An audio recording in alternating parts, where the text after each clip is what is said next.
This project will show you how cell organelles can relate to a house. To start off, in a household, the parents or guardians control what goes on.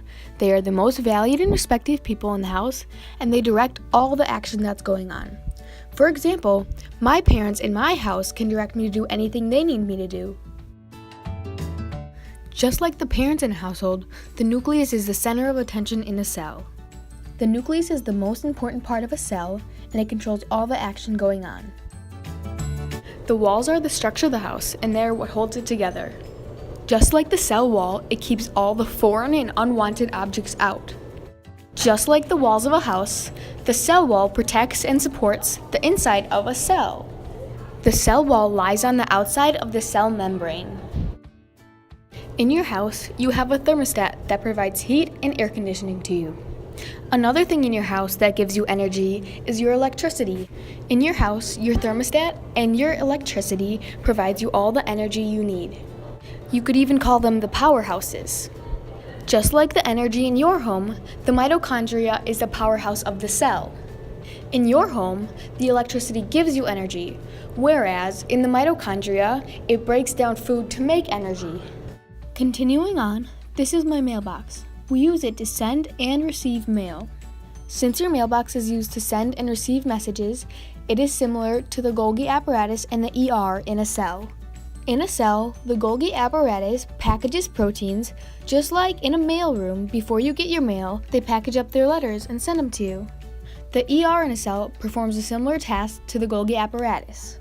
The endoplasmic reticulum also packages the proteins in a cell.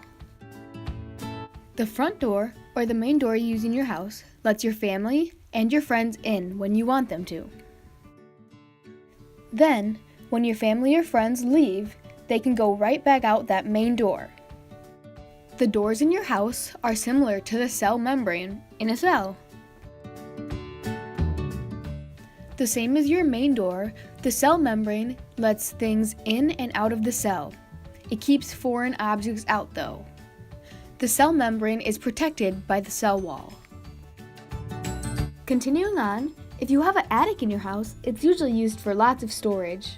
We put everything we want to in the attic, and it just holds it there for us. The vacuole is very similar to your attic. The vacuole stores water, salts, proteins, and carbohydrates. Next, we move on to the flooring in your house.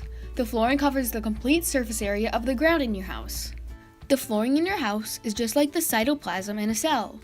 The cytoplasm is a jelly-like fluid that fills the cell. Just like the flooring, the jelly-like cytoplasm fills up the whole area of the cell. Lastly, your refrigerator is filled with some wonderful, delicious snacks and dinners. All the food in your refrigerator contains dairy, proteins, and even carbohydrates. In a cell, the ribosomes are like the refrigerator in your house. The ribosomes are a cell structure that makes protein. Protein is needed for many cell functions such as repairing damage or directing chemical processes. In the end, we can see how the cell organelles can be found relatable to a house.